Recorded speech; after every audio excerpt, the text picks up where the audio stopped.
Hello मेरे प्यारे साथियों, मैं अपने इस यूट्यूब चैनल स्पीड एकेडमी पर आपको स्वागत करता हूं। आज मैं जनरल साइंस के जो कि बहुत ही इम्पोर्टेंट टॉपिक और सभी के लिए ये टफ़ टॉपिक माना जाता है और पीछे जितने भी एग्ज़ाम देखे तो इससे करीब 1-2 क्वेश्चन हर पेपर में देखने को मिलता है। तो हम इस चैप्टर को बहुत ही टेक्निक और पूरी एनालिसिस के साथ मैं इसको डिस्कस करूंगा और जितने भी कन्फ्यूजन है उसको दूर करूंगा। अगर आप हमारे इस चैनल पे नए हैं तो इस चैनल को सब्सक्राइब कर लीजिए और अपने मित्रों में शेयर कर दीजिए, जिससे कि होगा कि हमसे जितने से अधिक लोग जुड़ पाएंगे और इस वीडियो को लाभ उठा पाएंगे। इसमें मैं पूरी तरह से एनालिसिस करूंगा और पूरी डिटेल्स के साथ इसमें मैं बताऊंगा और ये जो इसका कंटेंट जो मैं दूंगा वो बेटर और बेस्ट टाइप के कंटेंट आपको मिलेगा और आपको इस तरह से इस चैप्टर को इस तरह से उतार देंगे कि परीक्षा के खोपड़ी में छेद हो जाए। तो हम ज़्यादा टाइम विलम्ब नहीं करेंगे और हम अपनी पढ़ाई की ओर चलेंगे। चलिए पढ़ते हैं पीरियोडिक टेबल। तो पीरियोडिक टेबल आखिर है क्या? तो पीरियोडिक टेबल एक तत्वों का एक अरेंजमेंट है जिसमें हम बहुत सारे तत्वों के एक एक करके नहीं पढ़ सकते हैं, इसलिए हम उसको एक क्रमबद्ध तरीके में सजा दिए हैं और उसके प्रॉपर्टी को हम एक ग्रुप के माध्यम से पूरी को जानकारी हम ले लेते हैं। तो पीरियोडिक टेबल का इतिहास ऐसा रहा है कि पहला क्लासिफिकेशन ऑफ एलिमेंट यानी तत्वों को जो वर्गीकरण किया गया था वो सबसे पहले डुबर्नियर एक वैज्ञानिक है, उनके द्वारा प्रथम बार किया गया था। ये 1817 से 1818 के बीच में इन्होंने अपना थ्योरी लाया। तो इनका थ्योरी था ट्रिपलेट यानी त्रिक का नियम। और इनमें इन्होंने किया क्या कि 3 तत्वों का एक ट्रिपलेट बनाया और उसमें इन्होंने बताया कि जो पहला तत्व होगा और तीसरा तत्व जो होगा, पहला और तीसरा तत्व जो होगा और इनके जो द्रव्यमानों का जो औसत होगा वो दूसरे तत्व के बराबर होगा और ये तीनों तत्व जो होगा एक ही प्रॉपर्टी को, एक ही नेचर को शो करेंगे।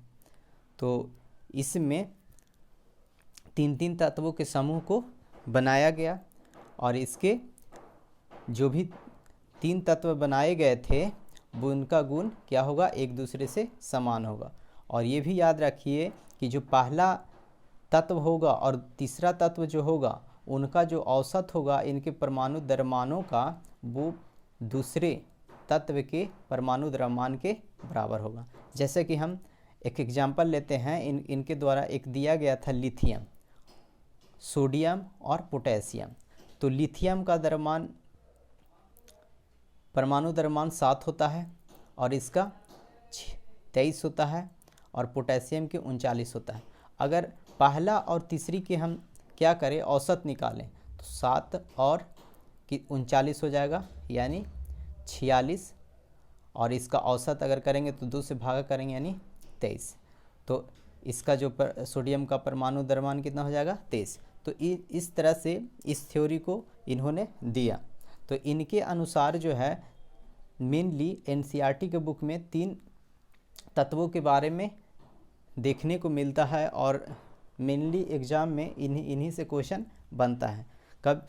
तो इसमें पहला सीरीज था लिथियम, सोडियम, पोटेशियम, दूसरा था कैल्शियम, अस्ट्रोसियम और बेरियम और तीसरा क्लोरीन, ब्रोमीन और आयोडीन था। ये सभी का बनाया गया था। तो आप इसको याद रखिए और यहाँ से ही क्वेश्चन बहुत सारे बन जाते हैं। जैसे कि आपको क्वेश्चन में देखने को मिलेगा लिथियम और पोटेशियम के डोबर्नियर के अनुसार लिथियम और पोटेशियम का परमाणु द्रव्यमानों का औसत किन तत्व के परमाणु द्रव्यमान के बराबर होता है? तो वहाँ पे आपको राइट आंसर करना होगा, सोडियम को लगाना होगा। अब ये बताइए, एक हीलियम, नियॉन और आर्गन ये भी ट्रिपलेट के नियम पर सेट हो जाता है, तो क्या इसमें ये लागू होगा? तो ये लागू नहीं होगा। इसलिए लागू नहीं होगा कि जिस समय डोबर्नियर इस थ्योरी को दिए थे उस समय अक्रिय गैसों का, निष्क्रिय गैस जो भी है उसका खोज नहीं किया गया था, तो यहाँ पर इस पर ये इनका नियम नहीं लागू होता है। उसके बाद जो है डोबर्नियर के बाद 1865 में एक न्यूलैंड साहब आए, तो उन्होंने न्यूलैंड साहब ने अष्टक का नियम दिया, ऑक्टेव नियम दिए, और इन्होंने बताया जितने भी तत्व है उसको सारे गा मा पा धा यानी संगीत के सुर के अनुसार ढाल दिया, सा रे गा मा पा धा नी सा। और इन्होंने बताया कि जो पहला तत्व जो होगा उसका जो गुण धर्म होगा वह प्रत्येक आठवें के तत्व के गुण धर्म के बराबर होगा। जैसे कि हम बात करेंगे लिथियम और सोडियम और पोटेशियम, हर इसके बीच में 8 का डिफरेंस आता है, और इनका जो गुण धर्म होगा वो सभी एक दूसरे से मैच करेंगे। तो ज़्यादा इन्होंने कुछ नहीं किया, ये डोबर्नियर के ही हिसाब से और उनके ही अथी पे थोड़ा सा इन्होंने सिर्फ 8 के गैपिंग के अलग थोड़ा सा कर दिए, बाकी जो है डोबर्नियर के ही नियम पर हम आधारित इसको कह सकते हैं। और इसका जो है ये न्यूलैंड के समय कुल जो है वो 56 तत्व ज्ञात था। तो पूछा जाता है कि जब न्यूलैंड अष्टक के नियम दिए थे तो उस समय कितने तत्वों की खोज हो चुका था या ज्ञात था? तो 56 हो जाएगा इसका राइट आंसर। तो उसी तरह से जो है लिथियम, सोडियम और पोटेशियम, इसके बीच में 8 हर 8 के बाद अपना रिपीटेशन करते जाता है। और ये जो है अष्टक के जो नियम यानी न्यूलैंड साहब का जो नियम था वो कैल्शियम तक ही लागू था, इसके आगे नहीं था। लेकिन यहाँ पर भी हम लोग एक सीरीज में देख सकते हैं हीलियम, नियॉन और आर्गन, इस पे भी ये लागू होता है। तो क्वेश्चन में पूछा जाता है कि क्या अष्टक का नियम या न्यूलैंड के नियम इस पे लागू होगा? तो इस पे हम लोग लागू नहीं करेंगे। इसलिए नहीं करेंगे कि उस समय अक्रिय गैसों की खोज नहीं हुई थी, तो इसमें भी मेन रीज़न यही रहने वाला है। तो और क्वेश्चन पूछा जाता है कि न्यूलैंड के जब अथी किए थे, न्यूलैंड जब इस नियम दिए थे और ज्ञात तत्वों की संख्या 56 था, तो उसमें अंतिम जो तत्व था वो कौन था? तो अंतिम तत्व क्या होगा? तो 56 यानी थोरियम हो जाएगा। थोरियम इसका राइट आंसर होगा। तो याद रखिए कि न्यूलैंड के समय में जब उन्होंने पीरियोडिक टेबल के वर्गीकरण किए थे, अष्टक का नियम दिया था, तो उस समय अंतिम तत्व थोरियम था और पहला हाइड्रोजन था। उसके बाद 1869 ईस्वी में डेमेत्री मेंडलीफ आए और उन्होंने आवर्त सारणी का विषय में जानकारी दिया। इन्होंने अपने एक आवर्त सारणी का निर्माण किया जिसमें बताया कि तत्वों का गुण धर्म इनके द्रव्यमानों के आवर्त फलन होते, यानी इसके पूरी तरह से हम कह सकते हैं कि मेंडलीफ के पीरियोडिक टेबल के अनुसार तत्वों का प्रॉपर्टी वो उनके परमाणु द्रव्यमान पर निर्भर करता है। तो बहुत हद तक इन्होंने क्या किया कि एक ऐसा अरेंजमेंट लाया कि सभी पर लागू हो, जितने भी तत्व उस समय में खोजे गए थे उन सभी पर लागू हो, और उस सारे तत्वों को एक क्रमबद्ध तरीके से उन्होंने एक टेबल में पीरियोडिक टेबल आवर्त सारणी का निर्माण करते हुए उसको अरेंज कर दिया। इसीलिए हम लोग इसे आवर्त सारणी का जनक कहा जाता है। तो इनके किसी भी तत्व के भौतिक व रासायनिक गुण परमाणु भार के पर निर्भर करता है। तो इसका क्वेश्चन इस तरह से पूछा जाता है कि मेंडलीव के आवर्त सारणी के अनुसार किसी तत्वों का भौतिक व रासायनिक गुण किस पर निर्भर करता है। तो इसका राइट आंसर रहेगा कि इसके परमाणु भार पर या द्रव्यमान पर निर्भर करेगा। इन्होंने दो टेबल में दो तरह के, एक इस तरह के और एक इस तरह के कॉलम इन्होंने बनाया, और जो खड़ी लाइनें थी उनको इन्होंने कह दिया कि ये समूह है, ग्रुप, और जो पड़ी हुए लाइन है, ये लाइन जो है उनको इन्होंने आवर्त बता दिया।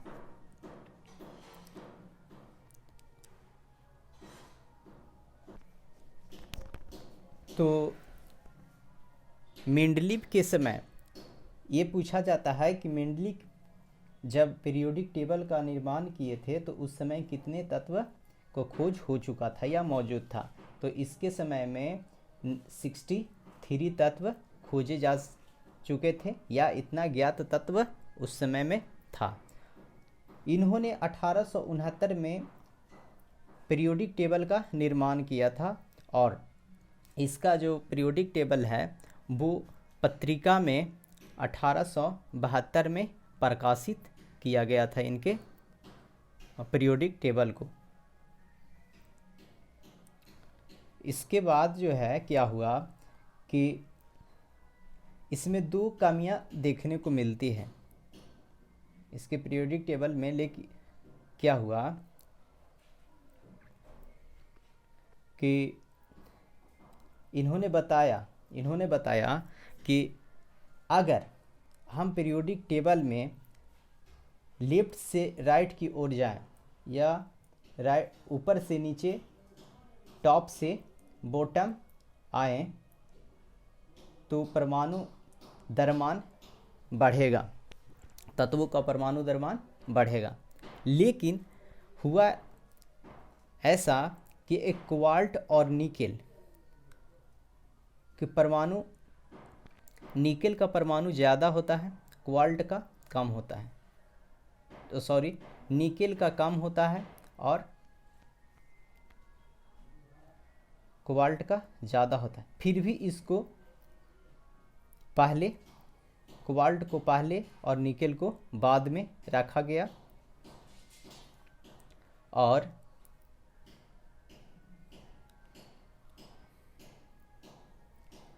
जो है इसके समान गुणधर्म फेरस के साथ मैच करने के बावजूद भी इन्होंने आयरन को इससे अलग दूर रखा।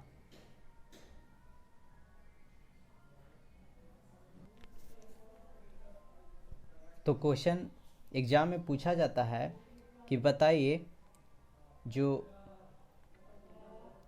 खड़ी हुई लाइन जो होती है उसको क्या कहते हैं।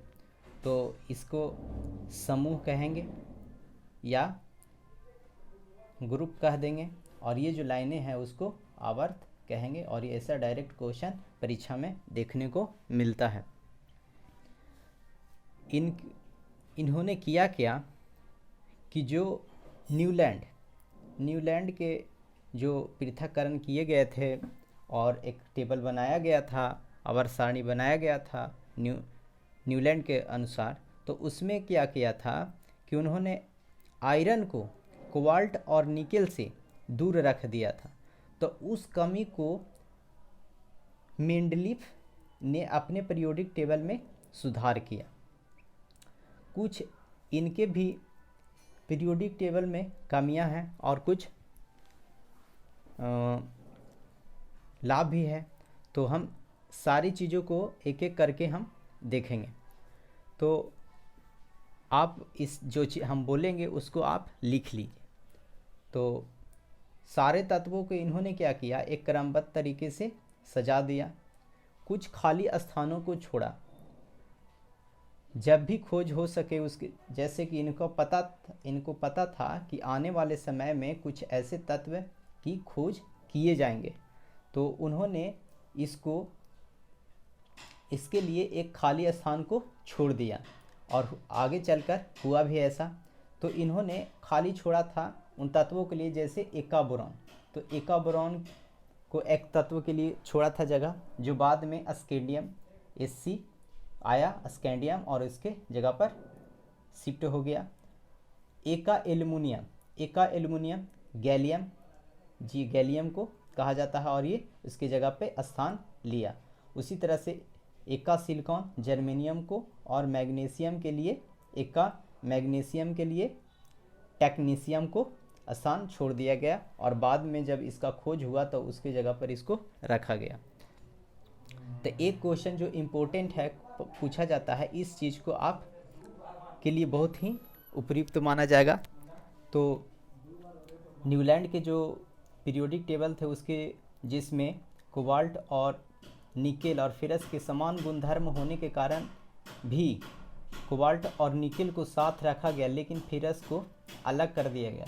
और उस कमी को किन्होंने सुधारा? तो मेंडलीफ के द्वारा सुधारा गया। तो ये प्रश्न हमेशा पूछा जाता है। अब इसके पीरियोडिक टेबल में एक तो खाली स्थान छोड़ा गया भविष्य के तत्वों के लिए, ये भी एक इसका गुण है। आगे जो है दूसरा, इन्होंने अक्रिय गैसों के लिए अक्रिय गैस को बिना छेड़छाड़ किए हुए इनके लिए जो बाईं और जो ग्रुप है उसमें एक अपना जगह दे दिया।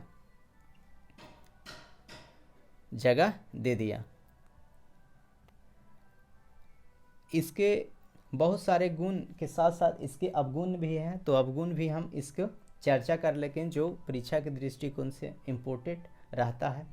तो अवगुण पहला यही है कि इसमें हाइड्रोजन, इसके भी पीरियोडिक टेबल में हाइड्रोजन के लिए एक निश्चित स्थान नहीं दे पाया, और न इसका निश्चित जगह इसका लिए रख पाए।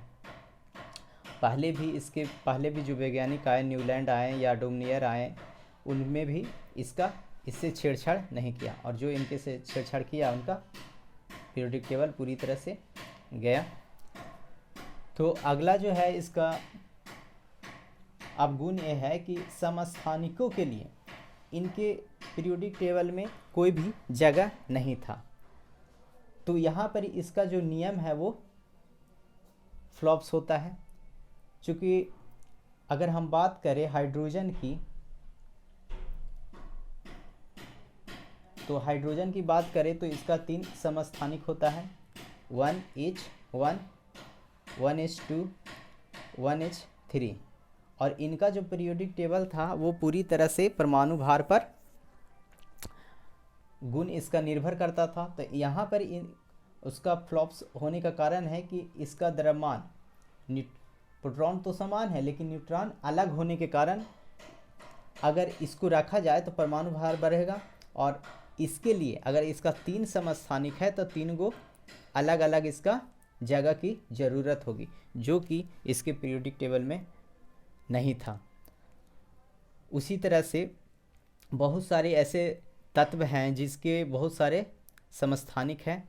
तो सबसे ज़्यादा समस्थानिक पोलोनियम का है, तो इसके लिए इसके जगह न था। तो ये वाला जो बात है वो इसके अवगुण में, और ये पूछा जाता है कि जो अवगुण, तो उस तरह से आप इस चीज़ को याद रखिए।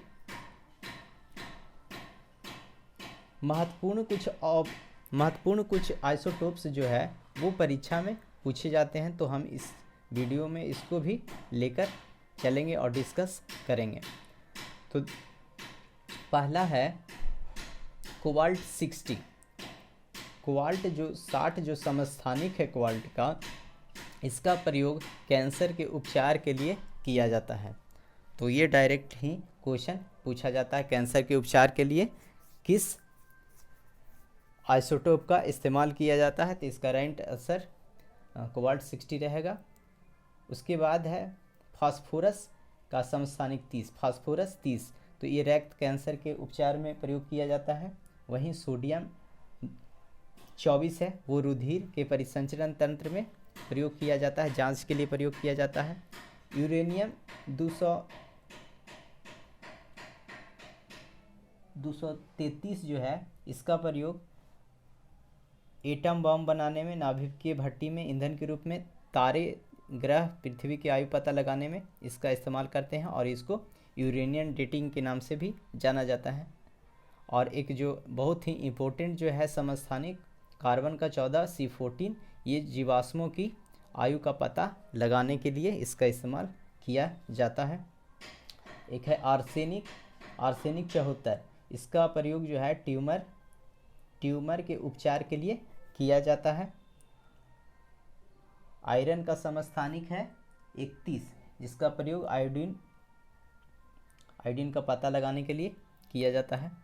तो आज के लिए बस इतना ही। अगर वीडियो अच्छा लगा है तो लाइक कीजिए। मिलते हैं अगले वीडियो में, जब तक के लिए धन्यवाद।